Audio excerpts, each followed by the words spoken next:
ችግር ማለት እኮ ገንዘብ ማጣት ብቻ አይደለም።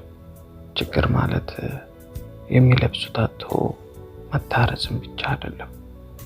ይልቁኑ ችግር ብሎ ማለት የውስጥን ስሜት የምትተርክለት አንድ አድማጭ ማጣት ነው። ነገራቶች ሁሉ መፍትሄ አልባ እስኪመስሉ ድረስ በመጨነቅ የዛኔ ህይወት አንድ ነገር ታስተምራለች። እሱም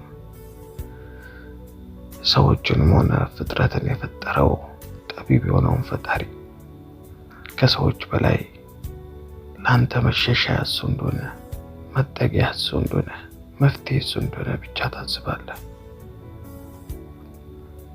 ምክንያቱም ሰዎች ይሰለቸዋል፣ ሰዎች በራቸውን ይዘጉባል፣ ሰዎች ፊታቸውን ያዞሩባል።